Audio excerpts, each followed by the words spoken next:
Hello student. मैं हूं निंसर। आज हम सब मिल के डिस्कस करेंगे अरिथमेटिक प्रोग्रेशन या एपी के बारे में। ये चैप्टर हम शुरू से एंड तक कवर करेंगे इसी चैनल के ऊपर। फिलहाल ये जो एपी है, ये क्लास 10 में सीबीएसई या आईसीएसई दोनों एग्जाम में आते हैं। और क्लास 11 में एनी बोर्ड, चाहे कोई भी स्टेट बोर्ड हो या फिर सीबीएसई हो आईसीएसई हो, इस चैप्टर से क्वेश्चन तो आता ही है। लेकिन फिलहाल क्लास 9 का नया सिलेबस में एपी को इंक्लूडेड कर दिया गया है। तो फिर ये क्लास 9 के लिए भी इस साल बहुत इंपॉर्टेंट टॉपिक होने वाला है। तो चलिए शुरू से इसको देख लेते हैं। फर्स्ट ऑफ ऑल समझना पड़ेगा सीक्वेंस या पैटर्न होता क्या है। इधर एक एग्जाम्पल दिया गया है, इसको अगर आप सब नोटिस करेंगे तो क्या देखने के लिए मिलेगा। 2 के बाद आ रहा है 5, 5 के बाद आ रहा है 8, 8 के बाद 11, 11 के बाद 14। क्या इंक्रीज हो रहा है ना। लेकिन ये इंक्रीज क्यों हो रहा है, कौन इस इंक्रीमेंट को कंट्रोल कर रहा है। अगर आप ध्यान से देखेंगे तो नोटिस कर लोगे कि 3 से ये इंक्रीज हो रहा है। अगर +3 आप सब यहाँ पे ऐड करेंगे तो मिलेगा नेक्स्ट वाला टर्म। तो ऐसे ही अगर +3 करेंगे तो 14 के बाद आएगा 17, फिर +3 करेंगे तो आएगा 20। ऐसे करके ये फॉर्म कर रहा है एक पैटर्न या फिर सीक्वेंस। तो आगे मूव करने के पहले पता कर लेते हैं ये जो सीक्वेंस या पैटर्न ये एक्चुअल में होता क्या है। Pattern is something that repeats in a predictable way. Predictable way मतलब अगर हम कोई एक पैटर्न को देखेंगे, फॉलो करेंगे, तो उसका जो नेक्स्ट टर्म है उसको बोल सकते हैं, उसको पता लगा सकते हैं नेक्स्ट टर्म क्या होने वाला है। जैसे कि यहाँ पे है 1, 1 के बाद 2, 2 के बाद 3, 4, 5। मतलब यहाँ पे अगर आप सब देखेंगे तो 1 1 करके एडिशन पे नेक्स्ट टर्म मिल रहा है। तो आसानी से हम बोल सकते हैं कि इसका नेक्स्ट टर्म 6, उसके बाद 7, उसके बाद 8 होगा। मतलब ये एक नेचुरल नंबर का सीरीज भी बोल सकते हैं। इसका बाद वाले एग्जाम्पल पे ध्यान दीजिए। पहले वाला है 10, उसके बाद 20, उसके बाद 30, उसके बाद 40। मतलब हर एक टर्म पे 10 ऐड हो रहा है, +10। तो +10 करके इधर मिलेगा 50, इधर मिलेगा 60, इधर मिलेगा 70। ये थर्ड वाला जो एग्जाम्पल है इसको देखिए। पहले है 5, उसके बाद 10, उसके बाद 15, उसके बाद 20। मतलब हर एक टर्म पे +5 करके ऐड हो रहा है। तो इसका भी प्रिडिक्ट कर सकते हैं ऐसे करके। तो जो लास्ट एग्जाम्पल है इसका क्या होगा, इसको अगर ध्यान से नोटिस करोगी तो मिलेगा 2 के साथ 4, मतलब यहाँ पे 2 ऐड हो रहा है। 4 के साथ 8, मतलब यहाँ पे 4 ऐड हो रहा है। और 8 के साथ 16, 8 ऐड हो रहा है। अगर ऐसे ही चलेगा मतलब नेक्स्ट में पहले 2 ऐड हुआ, उसके बाद 4, उसके बाद 8, तो उसके बाद 16 ऐड होना चाहिए। मतलब ये होगा 32। तो इसको भी हम सब मिलके प्रिडिक्ट आसानी से कर सकते हैं। लेकिन हाँ, एक चीज ध्यान में रखना है, हर एक पैटर्न ऐसा नहीं है कि हमेशा same number, same digit add करना है। जैसे कि पहले एग्जांपल पे सिर्फ 1 ही ऐड करना था, दूसरे एग्जांपल पे सिर्फ 10 ही ऐड करना था, तीसरे एग्जांपल पे सिर्फ हाई भी ऐड करना था। लेकिन फोर्थ एग्जांपल पे ऐसा नहीं कि हर एक टर्म के साथ कोई पर्टिकुलर डिजिट ऐड करना है। इधर कभी 2, उसके बाद कभी 4, उसके बाद कभी 8, उसके बाद कभी 16। तो ये भी एक पैटर्न है क्योंकि इसका भी हम प्रिडिक्ट कर सकते हैं नेक्स्ट टर्म। ठीक है, तो ऑब्वियसली हम बोल सकते हैं कि ये सेम टाइप का तो पैटर्न नहीं था ये सब। ठीक है, तो चलिए इसके बाद देख लेते हैं सीक्वेंस के बारे में। सीक्वेंस होता क्या है। सीक्वेंस होता है एक ordered list of numbers that follows a rule. मतलब कोई एक रूल फॉलो करके जब हम कोई ऑर्डर लिस्ट को डिफाइन करते हैं उसको हम बोल सकते हैं सीक्वेंस। सीक्वेंस का जो मेन पॉइंट्स है वो नंबर अरेंज होगा, अरेंज इन ऑर्डर। मतलब आइदर वो असेंडिंग पे होगा या फिर वो डिसेंडिंग पे होगा। लेकिन ऐसे ही होगा, कोई भी ऐसे करके हेपाजली कोई नंबर आप लिख दोगे और उसको आप बोलोगे कि ये सीक्वेंस है, ऐसा नहीं होता है। और इसका एक डेफिनेट रूल होता है। मतलब कोई भी एक पर्टिकुलर टर्म को जब फाइन करना है, डिफाइन करना है, तो उसका एक रूल होगा, उस रूल के हिसाब से हम उसको फाइन या डिफाइन कर सकते हैं। जैसे कि इसका एग्जांपल है 3, 7, 11, 15, 19। और इसका जो रूल होता है वो मैं बाद में बताऊंगा। अभी चलते हैं नेक्स्ट टॉपिक पे। सीक्वेंस का टाइप कितना टाइप का होता है, सीक्वेंस बहुत टाइप का होता है। इधर जस्ट 2-3 एग्जाम्पल देने का मैंने कोशिश किया, लेकिन ये बहुत टाइप का होता है। जैसे कि इधर जो फर्स्ट वाला सीक्वेंस है 2 4 6 8, मतलब हर एक टर्म के साथ टू ऐड हो रहा है, हर एक टर्म के साथ टू ऐड हो रहा है, तो इसको हम बोल सकते हैं एडिंग सेम नंबर सीक्वेंस।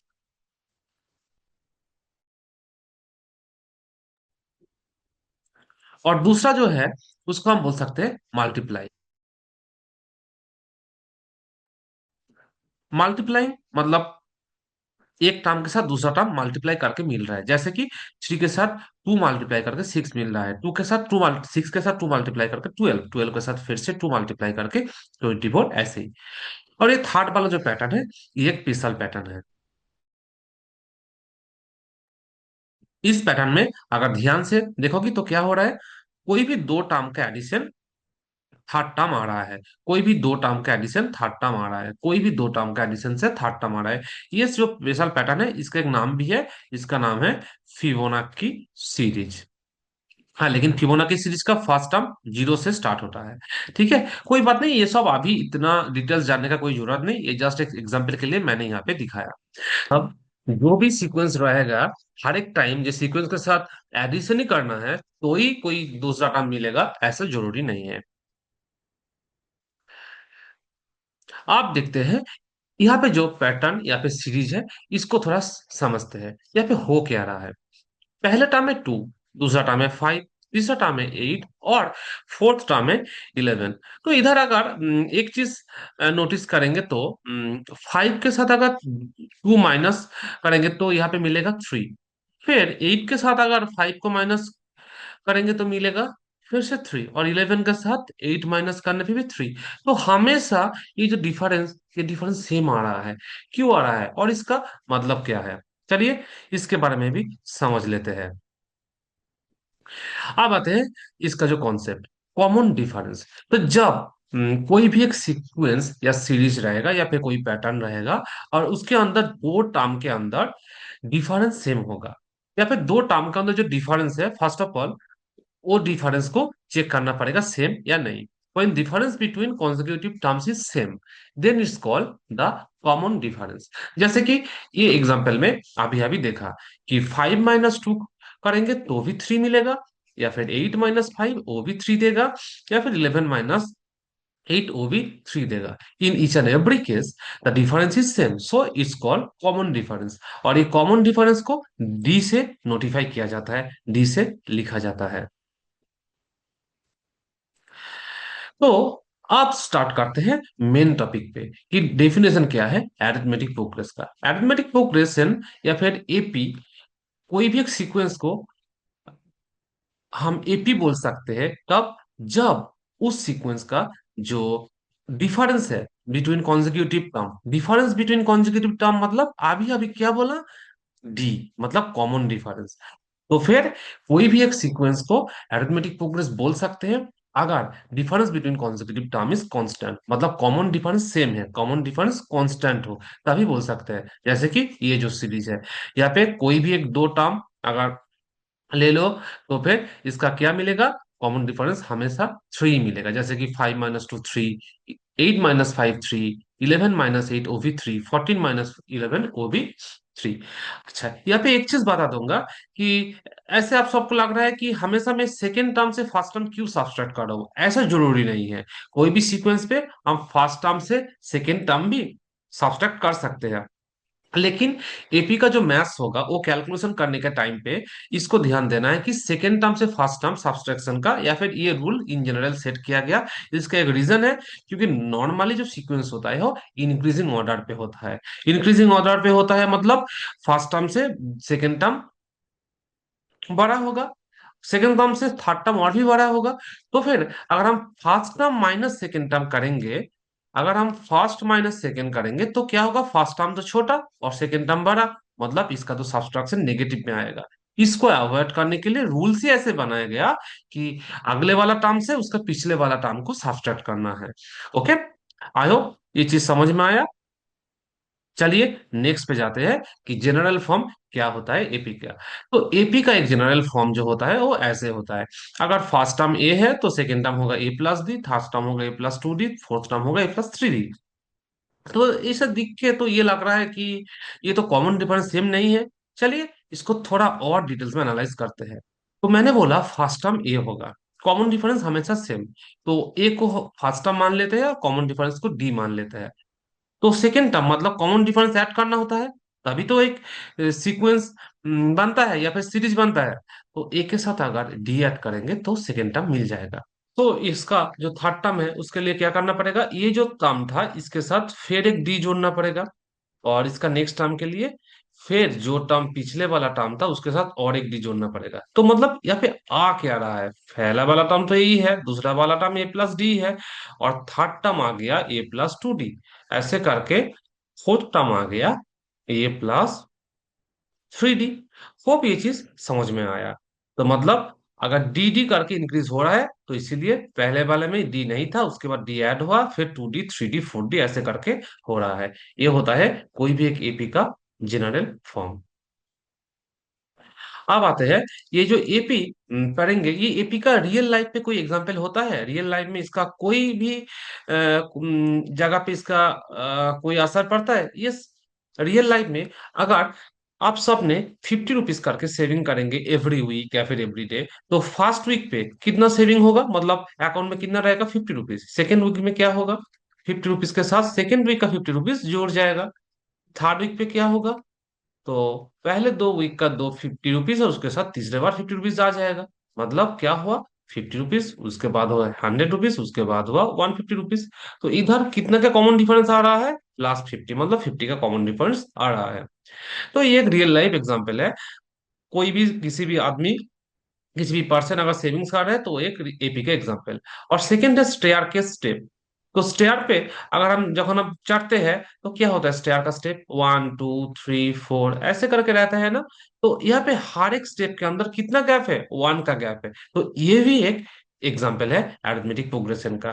और उसके साथ साथ कोई भी रो पे अगर आप सब सीट करेंगे, कोई भी एक सिनेमा हॉल हो सकता है, कोई भी एक ट्रेन टिकट प्लेन टिकट पे हो सकता है, तो वहां पे क्या होता है, रो पे +1 करके इंक्रीज होता है।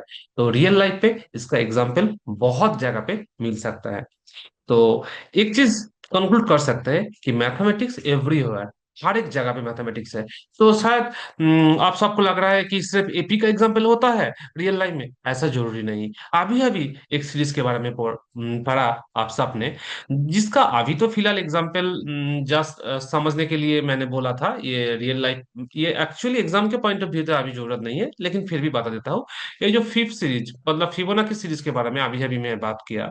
तो ये फिबोनाची सीरीज का एग्जाम्पल बहुत सारा है। जैसे कि जो प्लांट होता है, प्लांट का जो लीव्स होता है, वो लीव्स का जो अरेंजमेंट वो फिबोनाची सीरीज को मान के होता है। जैसे कि 1 होता है, या फिर 2 होता है, या फिर 3 होता है, या फिर 5 होता है, ऐसे। ये जो सीरीज था ये ऐसे एक सीरीज था। आई होप ये याद है। तो ये बोल सकते हैं इन कंक्लूजन कि मैथमेटिक्स के बिना कोई भी चीज नहीं होता है, हर एक जगह पे मैथ्स का एप्लीकेशन मिलता है। तो अब ये जो सीरीज है इसको देख लेते हैं।